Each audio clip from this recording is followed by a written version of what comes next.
Well, thank you for joining us on WTHR today at 4 o'clock this afternoon. We are breaking into regular programming a little bit early to bring you winter storm coverage. We are monitoring the Arctic blast that right now is moving into Indiana. That Arctic air could turn rain quickly into snow tonight. Heavy winds are pushing the wind chill to low levels that we haven't seen in years. Yeah, you're all trying to make decisions about what to do. Well, tonight we're bringing you team coverage covering every single angle of the storm so you can be best informed. Our team is around the metro tonight. We're looking at each county's response to the condition of the roads too. But first, leading off coverage tonight, Chief Meteorologist Angela Buckman with meteorologist Sean Ash tracking the latest developments of the storm. Felicia and Anne-Marie, thank you so much. The winter storm we've been preparing you for a week is here, and you can see it live from our camera. We're up in Remington along Interstate 65. The rain has transitioned to snow. Also, we're going from wet roads to icy and quickly snow covered. This is live in Covington in the western part of the state. I can take you there with live Doppler 13 radar as the snow is falling across western Indiana. Covington right along I-74. Let's expand the view and head east. Still rain, Kokomo, Tipton, Noblesville, Fisher, Zionsville. We've been dealing with that most of the day, but don't let your guard down. The roads will quickly go from wet to ice and snow covered. We're starting to see that transition west to Frankfort and then west to Crawfordsville and Greencastle. Still rain for you, Greenwood, Franklin, Columbus, over toward Greensburg, south to Seymour, but this cold air will move quickly with this winter storm from west to east.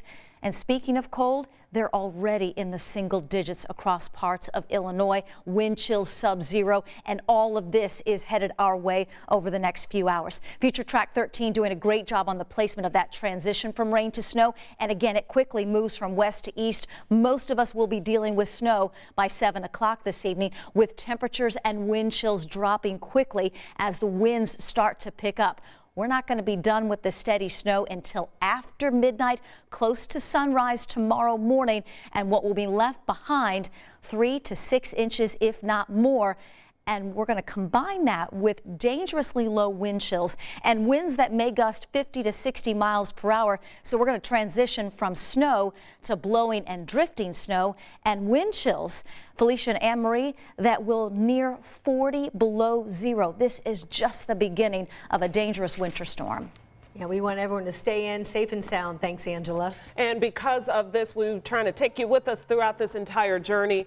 As the snow heads toward our area, of course, we're tracking this every step of the way. You can prepare by downloading the WTHR app, available right now on your iPhone or Android. We've got a live radar there and an hour-by-hour breakdown of the forecast right at your fingertips. It's a good app to have. Okay. Let's take a look at the roads. Karen Campbell is checking the roads out right now. She's trying to see how the conditions are changing minute by minute. Yeah, and Karen, I told my family I want you in by 3 o'clock, 4 o'clock tops. That's right where we are right now. What are the conditions that you're experiencing? Hey, Felicia, you know, that's a good point to mention, and be in the house by 4, right? So we're in Danville, west of Danville, actually on US 36. The snow literally just started falling minutes ago. We traveled on I-70 to get up this way, and it was, again, just a rainy afternoon. But now that we're moving, forward west, this is where the snow was starting to pick up. So if you take a look at our drive cam, you can see, of course, the foggy conditions that we are experiencing. What this snow is producing out here, we haven't seen, of course, on this road much traffic. Maybe many people are heeding the warning as this winter storm is quickly approaching, and as these temperatures are starting to drop. So again, people could be on their way home from work. Let's just hope that they are, to get out of this winter storm. We do want to find out what's happening in other parts of our area. So we are going to toss it now to Lauren Kostick, who is downtown checking on things there. Lauren, how do things look downtown? Well, Karen, I'm here at 11th and MLK downtown, and right now the roads aren't too bad, just very, very wet. And of course, the concern is that all of this is going to turn into a big sheet of ice, and that's why you see a lot of drivers trying to get out of downtown right now before this big storm. And we know the city is working on these roads here downtown, but at the same time, NDOT is really trying to tackle these interstates. We are told it's all hands on deck right now. For Marion County, that means about 57 trucks and 7 tow plows. Many rolled out around 2:30 this afternoon, hoping to pre-treat the roads as the rain slowed down a little bit. And they're not just putting salt down, they're also putting additives that is mixed in, and they are hoping this will really help tonight as these temperatures drop very, very low. So what we do is we use some additives to our salt to kind of stick to the ground once it bounces off the truck, which is really great, so that way it can actually get into the road. On top of that, it also allows the salt to stay at a lower freeze point, which we're going to be seeing tonight. We're going to see kind of some negative freezing points.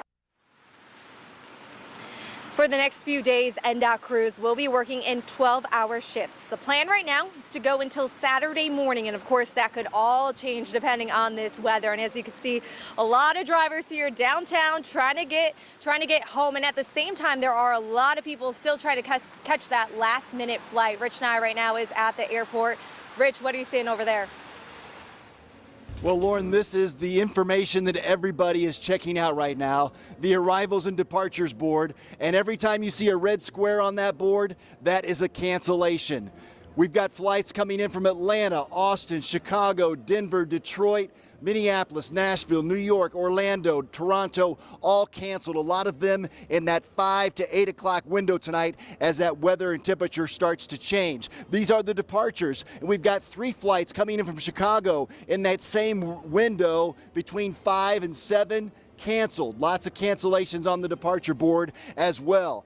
We expected tomorrow to be the biggest travel day as people tried to get out for Christmas on that Friday, but of course, we warned people if you could to change that flight. Maybe you could get out earlier. You can see the airport is bustling tonight here in Indianapolis, and we met a family that is doing just that, getting out tonight instead of their scheduled flight tomorrow. Let's talk to the Margetti family from Greenwood. They're enjoying a little Chick-fil-A before their flight, which is on time and scheduled to leave when? 6:02. Okay. Where are we going? Well, it's a connecting through through Dallas, Fort Worth, and then down to Fort Lauderdale. Going on a cruise, right? Yeah. Is this a first time or a holiday tradition? No, not a holiday tradition, but not the first time. And the girls are getting older, so we wanted to have another family trip. Okay, so you did change your plans, though. Talk to me about what you did to try to get out of Indianapolis before this weather hits. Well, with the forecast changing and getting really difficult, we said, well, we better get out of here on Thursday instead of Friday, because we certainly don't want to get stuck and get canceled. And even the airlines were kind of texting us or emailing us and tell us, might want to change your plans. So my wife worked diligently yesterday to get it all taken care of. Awesome. Well, have a great trip. I hope you get out on time tonight and get on the boat and have a wonderful time on that cruise. Thank you. All right, lots of people here at the airport tonight trying to get somewhere before Christmas. And Marie? Oh man, take Yes. us with you. Yes, I was so happy, Rich. My daughter came in from Denver. It's probably about 6 or 7 hours later than she expected to, but she made it. And I hope so many other families get their expected family and loved ones to get here safely as well. Thank you, Rich. Well, okay. A couple things that could happen in this storm is we could perhaps lose power. And if your power does go out today, tomorrow, or later this weekend, that can be a real problem. And there's a couple things that you can do to make sure that you and your house stay relatively warm. First, make sure you close all doors so you don't want to waste any heat that you have. Close your blinds and your curtains to lock in the heat you do have. Stuff towels and rugs in cracks under the doors to keep out that draft of cold air. Of course, you want to layer up, wear layers of loose-fitting, lightweight, warm clothes. If you got a fireplace, you want to throw extra log on the fire, that of course is going to help. Make sure you eat and drink too, so your body has the energy it needs to stay warm. Avoid drinking caffeine and alcohol, and please do not try to heat your house by opening up your oven. And while those temperatures drop overnight, some neighbors might be looking for a place to stay warm, and plenty of warming centers are now being set up in Marion County. Washington Park Family Center is open right now. They are going to stay open until Sunday. They are now operating as a shelter. But Garfield Park Borrello Family Center and the Thatcher Park Family Center are going to be open from 8 in the morning tomorrow all the way through 2 o'clock Saturday afternoon. And there are several other options as well. Of course, make sure you head to WTHR.com or download our app to stay aware and updated on the latest storm developments.